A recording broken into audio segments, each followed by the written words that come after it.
Good morning all student. सभी का Shri Shyam education शिक्षण संस्थान में हार्दिक स्वागत है, अभिनंदन है। अपना सब्जेक्ट पॉलिटिकल साइंस, राजनीति विज्ञान, और अपनी जो क्लास रहेगी वह BA part second, BA part second. और जो हम अध्ययन कर रहे थे अमेरिकी संविधान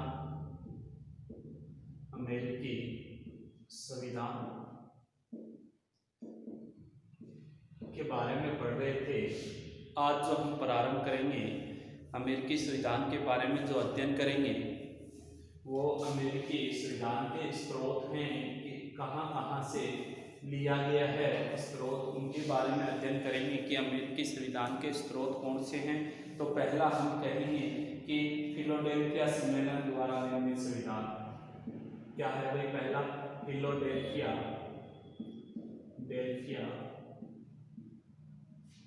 द्वारा निर्मित संविधान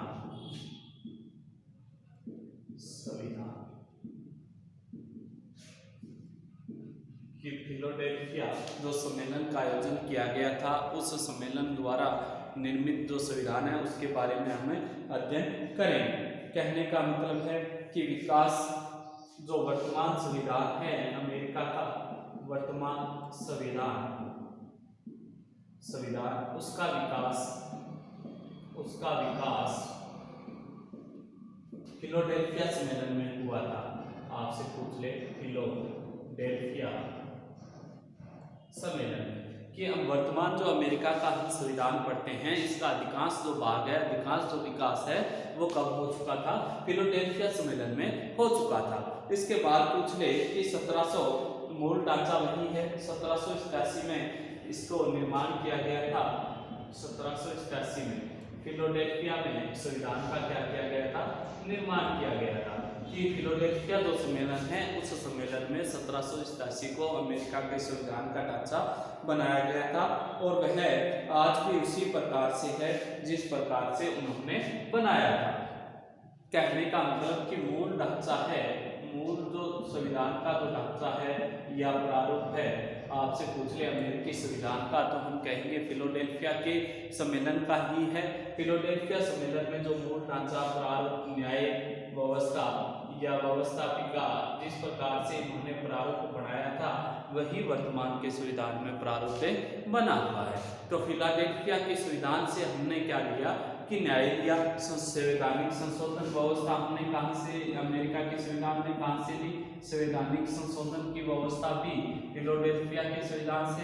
मूल जो ढांचा है संविधान का वो भी कहाँ से ग्रहण किया हुआ है? फिलाडेल्फिया सम्मेलन द्वारा ग्रहण किया हुआ है। तो फिलाडेल्फिया ने 1787 में जो मूल प्रारूप बनाया था, अधिकांश भाग वहीं से वर्तमान में अमेरिका संविधान में निहित है। इसके बाद पूछ ले आपसे 2 नंबर, तो हम कहेंगे संवैधानिक संशोधन। 2 नंबर क्या है स्रोत? तो हम कहेंगे संवैधानिक संशोधन,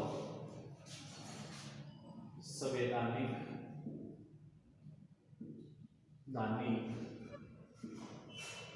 संशोधन।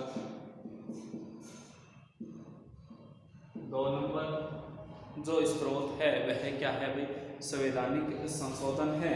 पूछ ले कि वर्तमान तक अमेरिकी संविधान में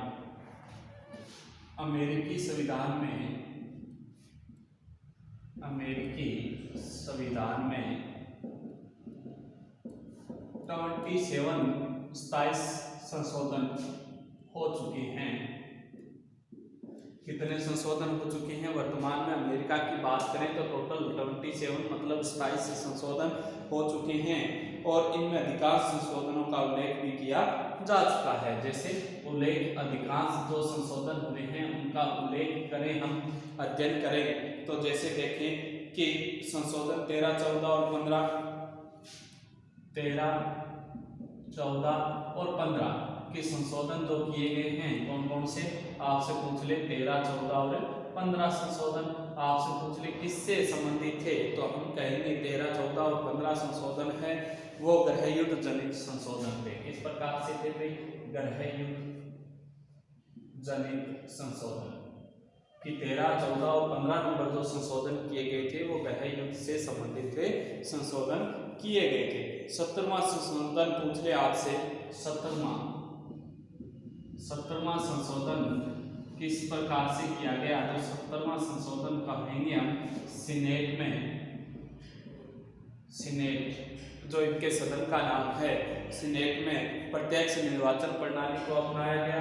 प्रत्यक्ष निर्वाचन प्रणाली को अपनाया गया। तो 17वें संशोधन से किस प्रकार की प्रणाली प्रारंभ हुई? प्रत्यक्ष निर्वाचन की प्रणाली प्रारंभ हुई।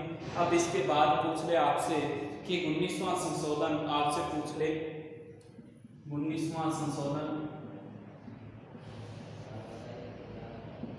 महिलाओं के मताधिकार के भेदभाव को समाप्त किया गया, को समाप्त कि 19वें संशोधन के माध्यम से जो महिलाओं के मताधिकार को लेकर जो भेदभाव होता था उस भेदभाव को क्या कर दिया गया? समाप्त कर दिया गया। और 26वां पूछ ले आपसे, जिस प्रकार से मुख्य लेखक हैं 26वां संशोधन कि कौन सा किया गया था अमेरिका के संविधान में? तो हम कहेंगे 26वें संशोधन में मताधिकार की आयु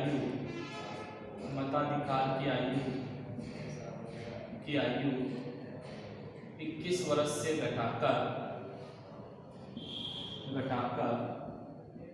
18 वर्ष की गई। तो अमेरिका संविधान में संशोधन से भी बहुत कुछ लिया गया है। कहने का मतलब है कि क्या लिया है, देखो कितने संशोधन कह रहे हैं कि 27 संशोधन हो चुके हैं। 13, 14 और 15 नंबर जो संशोधन है ये अमेरिका के संविधान में किया गया, वो गृह युद्ध जनित संशोधन किया गया। इसके बाद पिछले 17वां जो संशोधन किया गया वो सीनेट में प्रत्यक्ष निर्वाचन प्रणाली को अपनाया गया। 19वां जो बदलाव किया गया महिलाओं के मताधिकार को लेकर जो भेदभाव हो रहे थे उसको समाप्त करने के लिए 26वां जो संशोधन अपनाया गया वो आयु है वो 21 वर्ष से घटाकर कितनी की गई? 18 वर्ष से की गई। तो ये संशोधन संवैधानिक संशोधन से भी अमेरिका के संविधान में बहुत सारी बातें निहित दी गई है। इसके बाद 3 नंबर आपसे पूछ ले कि 3 नंबर स्त्रोत क्या है? तो 3 नंबर हम स्त्रोत कहेंगे कि व्यवस्थापन या कांग्रेस अधिनियम, कांग्रेस अधिनियम।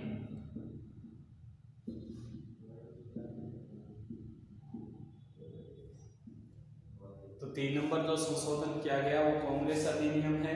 आपसे पूछ ले कि किस प्रकार से कि 1789 में आपसे पूछ ले कि 1789 के अंदर संविधान में नवीन सरकार के मूल ढांचे मात्र की व्यवस्था की है। क्या किया है? नवीन संविधान में सरकार के मूल ढांचे की व्यवस्था की गई, मूल ढांचे की व्यवस्था की गई है। तो हम क्या कहेंगे कि 1789 में नवीन जो संविधान है उसमें सरकार के मूल ढांचे का प्रावधान किया गया है। अब पूछ ले आपसे कि कांग्रेस ने अनेक ऐसे अधिनियम पारित किए, अनेक ऐसे नियम बनाए। कांग्रेस ने अनेक अधिनियम पारित किए। इन अधिनियमों से संबंधित क्या किया? देखो पारित जो किए थे कांग्रेस ने अनेक कानून जो बनाए थे उसमें क्या कर दिया भाई कि आपसे पूछ ले सरकार के अनेक अंगों की, सरकार के अनेक अंगों का गठन कार्य कि कांग्रेस ने अनेक अधिनियम पारित किए थे जिसमें सरकार के अनेक अंगों का गठन, कार्य और कार्य प्रणाली को निश्चित किया। क्या किया? अभी कार्य प्रणाली को निश्चित किया। आपसे पूछ ले कि जो कांग्रेस ने अधिनियम पारित किए थे उसमें क्या किया था? तो हम कहेंगे सरकार के अनेक अंगों का गठन किया, कार्य निश्चित किए, कार्य प्रणाली को क्या किया? निश्चित किया। इसके उदाहरण के तौर पे हम देखें तो उदाहरण के तौर पे हम देखें तो राष्ट्रपति को राष्ट्रपति को कैबिनेट से संबंधित कुछ नहीं कहा गया, से संबंधित, कि राष्ट्रपति को देखें हम कैबिनेट से संबंधित देखें तो राष्ट्रपति कैबिनेट के संबंध में कुछ नहीं कहा गया है। जैसे आपसे पूछ लें कि अनेक अध्यक्षों, अनेक विभागों के अध्यक्षों का कार्य है वह राष्ट्रपति द्वारा निश्चित होता है। अनेक अध्यक्षों का निर्माण कांग्रेस करती है, कांग्रेस द्वारा होता है। कि अनेक जो अध्यक्ष बनेंगे अलग अलग विभागों के, वो अध्यक्ष हैं कौन बनाएगी, कांग्रेस बनाएगी। आपसे पूछ ले कि बजट और विधि निर्माण की प्रक्रिया भी कौन करती है, बजट और विधि निर्माण की प्रक्रिया, विधि निर्माण की प्रक्रिया भी कांग्रेस करती है। क्या कहता है ये कि अनेक अध्यक्षों का निर्माण कांग्रेस करती है, विधि और बजट का निर्माण भी कौन करती है, कांग्रेस करती है। और कांग्रेस ने अनेक प्रकार के सरकार के अंग बना दिए, गठन निर्माण कर दिया, कार्य प्रणाली को क्या कर दिया, निश्चित कर दिया। फिर 4 नंबर पूछ ले स्रोत कौन सा है, तो हम 4 नंबर तो स्रोत है कौन सा बताएंगे कि कार्यपालिका का विकास। 4 नंबर जो स्रोत है संबंधित है तो वो है कार्यपालिका द्वारा विकास, कार्यपालिका द्वारा विकास की 4 नंबर जो इन्होंने निश्चित किया है। 4 नंबर कार्यपालिका द्वारा विकास किया गया है। जैसे कि क्या कहे हैं तो हम कहेंगे संविधान निर्माताओं के द्वारा उतनी व्यवस्था का उल्लेख नहीं है जितनी कार्यपालिकाओं की शक्ति का उल्लेख किया गया। जैसे कि राष्ट्रपति द्वारा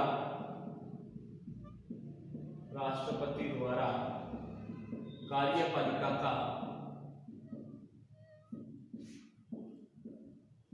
का विकास करके, कि राष्ट्रपति है वो कार्यपालिका का मुख्य सदस्य होता है। तो कहा है कि कार्यपालिका का शक्तियों का प्रयोग करके, प्रकाश करके हम क्या कहेंगे कि कार्यपालिका की शक्ति का इस्तेमाल कौन करता है, शक्तियों का इस्तेमाल राष्ट्रपति करता है। तो वह क्या करता है, व्यवस्थापिका व न्यायिका पर नियंत्रण रखता है। कि कार्यपालिका का मुख्य कार्य क्या हो गया, शक्तियों का प्रयोग करके राष्ट्रपति, व्यवस्थापिका और न्याय प्रणाली पे क्या रखता है, नियंत्रण रखता है, नेतृत्व रखता है इन सभी का। इसके अलावा कि संविधान में मंत्रिमंडल का उल्लेख नहीं है। क्या नहीं है भाई, संविधान में आपसे पूछ ले मंत्रिमंडल का क्या नहीं है, उल्लेख नहीं है। अमेरिका के संविधान में किसका उल्लेख नहीं मिलता है, वर्णन नहीं मिलता है, तो हम कहेंगे मंत्रिमंडल का वर्णन नहीं मिलता है। और पूछ ले कि मंत्रिमंडल का उल्लेख नहीं है, उसके स्थान पे राष्ट्रपति ने मंत्रिमंडल की रचना और परामर्श लेने का कार्य एक आवश्यक अंग हो गया था। तो क्या हो गया था कि वासी गठन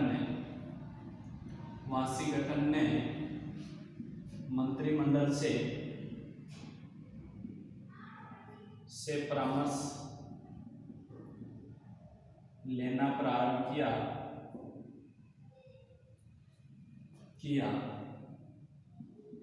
कि मंत्रिमंडल कार्यपालिका का वर्णन नहीं मिलता है, लेकिन वासी गठन ने मंत्रिमंडल से परामर्श लेना प्रारंभ किया।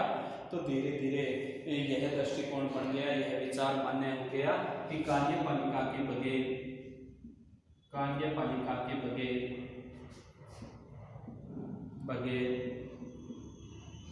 कार्य नहीं किया जा सकता। तो कहने का मतलब है कि कार्यपालिका का विकास, की कार्यपालिका नहीं थी संपूर्ण शक्तियां राष्ट्रपति में निहित थी।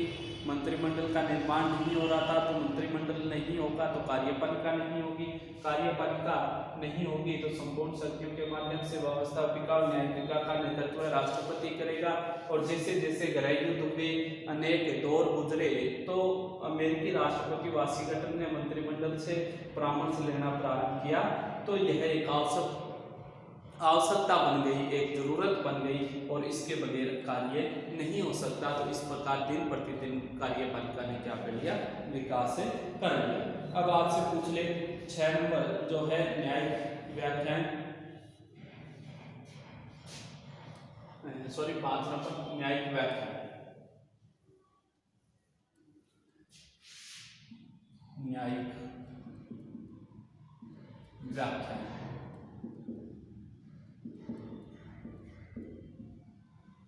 तो न्यायिक व्याख्याओं का अध्ययन करें, जाने तो क्या है भाई, आपसे पूछ ले कि सर्वोच्च न्यायालय या अन्य किसी भी न्यायालय में क्या नहीं दी जा सकती, चुनौती नहीं दी जा सकती। कि सर्वोच्च न्यायालय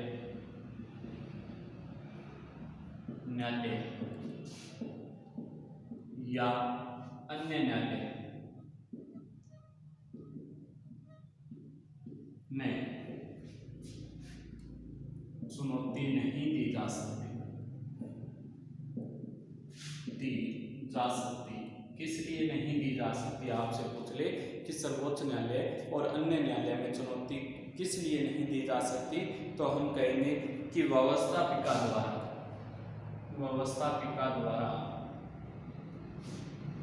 द्वारा पारित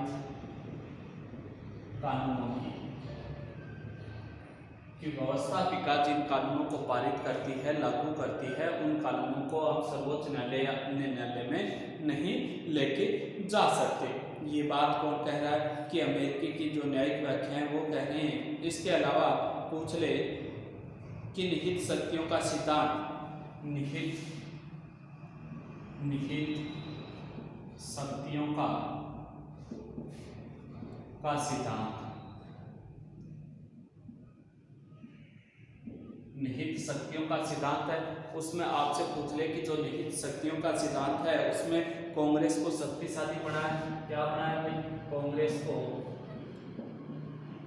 शक्तिशाली। तो कांग्रेस और अधिक शक्तिशाली किस कारण हुई है, तो हम कहेंगे निहित शक्तियों के सिद्धांत के कारण शक्तिशाली हुई है। और यह किसकी देन है, शक्तिशाली बनाने की देन है सर्वोच्च न्यायालय की। सर्वोच्च न्यायालय ने कांग्रेस को और अधिक शक्तिशाली बना दिया है। किसने बना दिया है, सर्वोच्च न्यायालय ने बना दिया है। आपसे पूछ ले आगे वाला, संविधा की पवित्रता के सिद्धांत का प्रतिपादन भी किया है, क्या किया है, संविधा के सिद्धांत की पवित्रता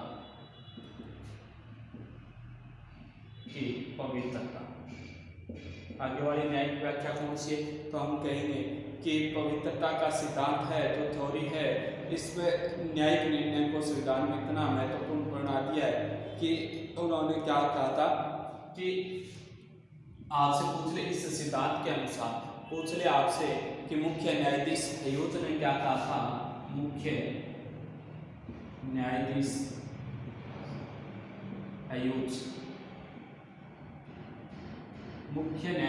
हयूज ने कोलंबिया विश्वविद्यालय में क्या कहा था भाई, आपसे पूछ ले किस विद्यालय में, कोलंबिया विश्वविद्यालय के मुख्य न्यायाधीश हयूज ने कोलंबिया विश्वविद्यालय में कहा था, हम संविधान के अंतर्गत हैं, क्या कहा था, हम संविधान के अंतर्गत हैं, क्या कह रहे हैं कि हम संविधान के अंतर्गत हैं, परंतु संविधान वैसा ही है जैसा न्यायाधीश कहते हैं, परंतु संविधान वैसा ही है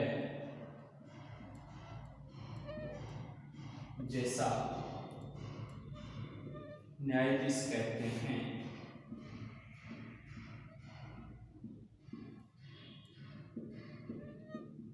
क्या कहते हैं भाई हयूज कि हम संविधान के अंतर्गत हैं, संविधान के साथ हैं, लेकिन संविधान वैसा ही है जैसा संविधान न्यायाधीश कहते हैं। 6 नंबर पूछ ले स्रोत तो परंपराएं। कौन सा स्रोत है भाई? परंपराएं हैं। 6 नंबर स्रोत परंपराएं। 6 नंबर स्रोत क्या दिया है? परंपराएं दिया। अब देखो परंपराएं क्या कहती है, आपसे पूछ ले कि परंपराओं का महत्वपूर्ण स्थान रहा है। क्या रहा है भाई? महत्वपूर्ण स्थान रहा है कि अमेरिकी संविधान में परंपराओं का महत्वपूर्ण स्थान, महत्वपूर्ण क्षेत्र रहा है। देखो किस प्रकार से महत्वपूर्ण स्थान रहा है। तो परंपराओं को, अनेक परंपराओं ने राजनीतिक संस्थाओं को जन्म दिया कि परंपराओं के माध्यम से ही, राहों के माध्यम से ही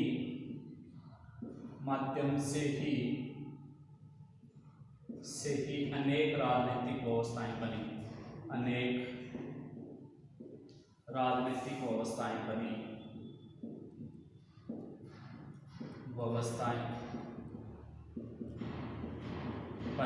कि परंपराओं के कारण ही अमेरिका में अनेक राजनीतिक व्यवस्थाओं का जन्म हुआ है। जैसे राजनीतिक दल,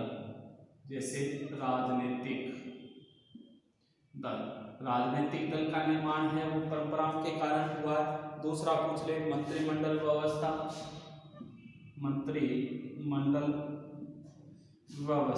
मंत्रिमंडल जो व्यवस्था है वो भी परंपराओं से बनी है। 3 नंबर पूछ ले आपसे, तो कहेंगे राष्ट्रपति का चुनाव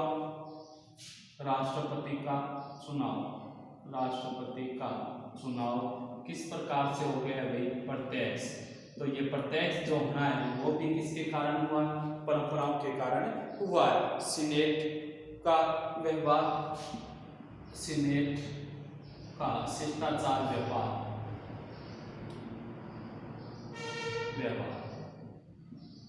तो जिस प्रकार से हम अध्ययन करें कि अनेक परंपराओं के कारण अमेरिकी संविधान का निर्माण हुआ है और उन्हीं परंपराओं से अनेक राजनीतिक व्यवस्थाएं बनी हैं। जैसे राजनीतिक दल बने हैं, मंत्रिमंडल बना है, राष्ट्रपति का जो चुनाव पहले प्रत्यक्ष होता था वो प्रत्यक्ष होने लग गया, सीनेट का शिष्टाचार व्यवहार है, ये भी परंपराओं से बना है। अब हम कल पढ़ेंगे, नेक्स्ट वीडियो में पढ़ेंगे कि संविधान की विशेषताएं, अमेरिकी संविधान की विशेषताओं का अध्ययन करेंगे। अगर कोई बात न समझ में आई है तो आप कमेंट के माध्यम से पूछ सकते हो।